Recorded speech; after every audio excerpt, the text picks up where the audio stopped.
जय श्रीराम भावांनो. तर आज आपण म्हणजे काल आपल्या गावामध्ये झाली रामचंद्र महाराजांची पालखी आणि दुसऱ्या दिवशी राहते भव्य असा महाप्रसाद. तर आपण आपल्या शॉपमधून थोडं लवकर निघालो आणि थोडं फ्रेश झालो आणि निघालो महाप्रसादाला जायचं. महाप्रसाद असा महत्त्वाचा आहे की आपण एकदाचा दुसरा कोणता कार्यक्रम सोडू शकतो पण महाप्रसाद नाही सोडत. आणि मोस्ट ऑफ ठिकाणचा आपल्याला देवस्थानाच्या कोणताही कार्यक्रम आपण मिस नाही करत. जाता बरोबर पाहिली तर ग्रामपंचायतची ट्राली लागून दिसली, जे काही पचडी राहते त्या पचडीसाठी भव्य असा प्रोग्राम राहते यावाला. फक्त बेला गावाचाच नाही राहत, तर बेला गावाच्या जवळपासच्या एरियाचा हा प्रोग्राम राहते. जवळजवळ मला असं वाटतं का 10-20 गाव किंवा त्यापेक्षा जास्त गावचे लोक येतात. 100% गाव येणं शक्य नाही, पण काही प्रमाणात गाव येते. जेवढे काही आपले रामचंद्र महाराजांचे भक्तगण आहेत.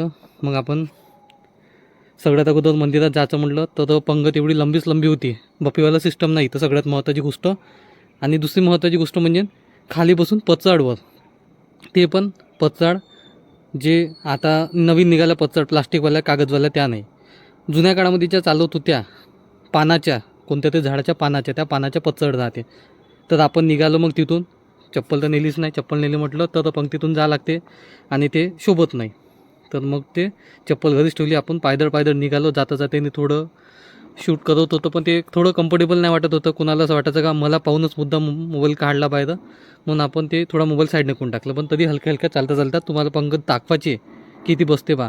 तुम्ही जर पाहिली असेल तर मग तर काही विशेष नाही, पण ज्यांनी पाहिली नाही खास त्यांच्यासाठी आहे की पंगत खूप अवाढव्य बसते. की या लाईनीचा माणूस त्या लाईनीना नाही. इथं हे सभामंडप आहे, तिथं सगळा ते जेवणाचं व्यवस्था ठेवून जाते. मग आपण सगळ्यात अगोदर गेलो मंदिरामध्ये गेल्याबरोबर अगोदर रामचंद्र महाराज यांची बाहेर ते पालखी ठेवून होती. पालखीच्या थोडं पाया लागलो. त्याच्यानंतर असा मोठा जात पालखी रामचंद्र महाराजांचा फोटो ठेवून आहे, प्रतिमा ठेवून आहे. त्या प्रतिमेचं दर्शन घेतलं. आणि हेच ते रामचंद्र महाराजांचं जन्मस्थान असं म्हटलं तर चालन, जे आता बेल्या गावामध्ये एक छोटासा आश्रम बनवला आहे. तिथं त्यांचा जन्म किंवा त्यांचं घरच होतं, त्यालाच आता आश्रम बनवलं. तिथं रामचंद्र महाराजांच्या पादुका ठेवून राहते आणि ते जिथं बसायचे ते सगळी त्याची व्यवस्था आहे. भला मोठा एवढा मोठा महाप्रसाद वेगळा आणि महाकाला वेगळा, तर ते ठेवून राहते. मग गेल्याबरोबर पादुकाचे आपण दर्शन घेतले, पाया लागलो आणि बस आपला काला घ्यायसाठी गेलो. काला आपण मिस नाही करत. काला आपला एवढा फेवरेट आहे की खूप जास्त. फक्त माझाच फेवरेट नाही तर सगळ्याचा फेवरेट असेल. तर मग आपला काला घेतला. त्याच्यानंतर म्हटलं चला एकदा तुम्हाला दाखवायचं. तुम्हाला असं वाटत असेल का मी काही फेकतो, तर मी 99% तरी गोष्टी कधी फेकत नाही. तर थोडं प्रूफ म्हणून आहे ना, मी तिथून निघालो थोडंसं बाहेर. म्हटलं चला सगळ्यात अगोदर आपण जाऊ. जे लोक या एवढ्या गोष्टीसाठी मेहनत घेते, म्हणजे स्वयंपाक बनवणारे जे काही लोक बाया आणि माणसं जे राहते, मोस्ट ऑफ द बायाच राहते त्यात, पण काही माणसं पण राहते. तर तिकडे जाऊ म्हटलं. मग तिकडे तुम्हाला पब्लिक दाखवून देतो. लोकांची संख्या एवढी जास्त की बसणारं असं वाटते की पटकन जेवण झालं पाहिजे आणि त्याच्या मागं दुसरा उभाच राहते, त्याला असं वाटतं की याचं जेवण झालं मी पटकन बसून जाईन या तयारीत राहते. कारण की खूप जास्त अवाढव्य काम राहते, पण मॅनेजमेंट एकदम परफेक्ट राहते.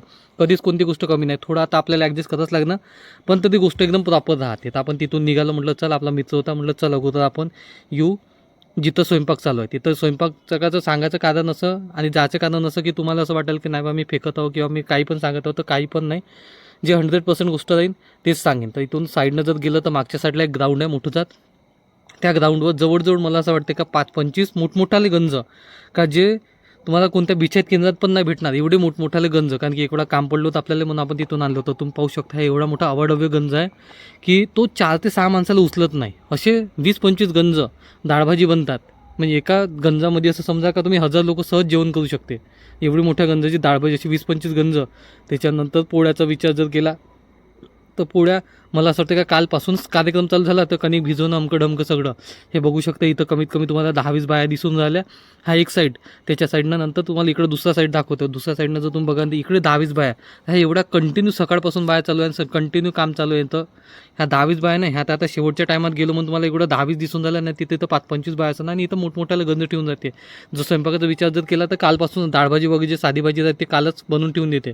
मग आपण फायनली आपली जागा शोधत एका ठिकाणी आपल्याला थोडीशी जागा भेटली आणि मी आणि माझा मित्र दोघेजण आपण हळूशान बसून घेतले. मग गाव तर आपलंच ओळखीचं आहे ना, आपलं स्वतःच गाव आहे. तसं गावातला एक माणूस असेल का जो आपल्याला ओळखत नाही ना आपण त्याला ओळखत नाही. सगळे एकमेकासोबत बरोबर म्युच्युअल अंडरस्टँडिंग एकदम जबरदस्त आहे. सगळे एकमेकाला ॲडजस्ट करून घेते. तर फायनली पंक्तीत थोडीशी जागा भेटली आणि बसून घेतलं. पण तिचं मॅनेजमेंट जर बघा तर एकदम प्रॉपर आहे. आपल्याला खूप जास्त आवडते. आता तुम्ही बघू शकता एवढा मोठा कार्यक्रमात आहे. कोणी ते फळा नाही मारू शकत. पण हा भाऊ पूर्ण पंगत जिथे जेवढे लोक बसते पंक्तीचा जर विचार केला तर मला असं वाटते का 500 किंवा 1000 मीटरपेक्षा जास्त लांब पंगत बसते. पण तेवढे पंक्तीचं पूर्ण झाडझूड करते. त्याच्यानंतर पचड, सगळ्यात महत्त्वाची पचड, हे जे पानाची जे पचड आहे, ही पानाची पचड मला तरी याच जागेवर भेटतात. बाकी ठिकाणी भेटतात पण ते आता ज्या नवीन चालून राहिला खाली कागदनं बदलून प्लास्टिक, पण इथं नाही. इथं बिलकुल 100% नॅचरल का जे पचड तुम्हाला फक्त इथंच भेटन. किती पचड येते मलाही नाही माहीत, होऊ शकते 50,000 राहते की 1,00,000 राहते, पण खूप जास्त राहते. त्याच्यानंतर तो भात घरी किती काही चांगला भात तुम्ही घ्या तेवढी टेस्ट नाही राहणार जेवढी टेस्ट तुम्हाला या भाताची. आणि त्यात स्पेशली ते आरं बनवून, हे तर सगळ्यात महत्त्वाची गोष्ट आहे का जे आजकालच्या नवीन जनरेशनला आरं काय राहते माहीत नाही. तरी यातला एक अजून पार्ट मिस झाला, जो पार्ट म्हणजे अगोदर आम्ही लहान होतो त्या टायमात घरून ग्लास नाही लागत होते. आता तो ग्लास न्यायची गरज नाही राहिली कारण की तो प्लास्टिकवाले डिस्पोजल आले. पण तो पण एक काळ जबरदस्त होता का घरून जर ग्लास जर नेला जर नाही तर मग राहिलं आपण पूर्ण पंगतभर तसंच जेवण होऊन जायचं पण पाणी नाही भेटायचं. मग एखाद्याकडून शेअर करायचा ग्लास, भाऊ तू आणला मला पण देणं. सगळ्यात महत्त्वाची गोष्ट मीठ, कारण की डाळ भाजी किती काही बेस्ट राहिली तरी पण थोडंसं जोपर्यंत मीठ नाही टाकणं वरून तोपर्यंत मजा नाही. जीवनात ते तसंच आहे आपल्या, जोपर्यंत कोणी मीठ नाही टाकत ना तोपर्यंत आपल्या जीवनाची मजा नाही. तर मग ते मीठ टाकणारे राहते तर त्याची काळजी नाही करायची, टाकू द्यायचं आपण, त्याची फक्त मजा घ्यायची. मस्त आरं व्यवस्थित बनवलं. नवीन जनरेशनला काही काही जणांना आरं बनवा म्हटलं तर मला विचार येते, त्यांना समजत नाही आरं का असते. त्यांना प्लास्टिक डोना पाहिजे किंवा मग ते डिस्पोजल वाटी पाहिजे, तर ते इथं काही चोचले पाहिजे जमत नाही. इथं आपल्याला बनवावं लागते आरं. तर सगळेजण जे गावातले लोक आहे त्यांना सगळ्यांना माहीत आहे, सगळेजण बरोबर बसले. त्याच्यानंतर आली डाळभाजी. डाळभाजी भेटणं म्हटलं तर सोनेपे सुहागन, त्याच्यात जर तर्री जर राहिली तर काही पाहायचं काम नाही. पण आपल्याला ते तर्री काही आवडत नाही, आपल्याला पाहिजे बुडातला माल.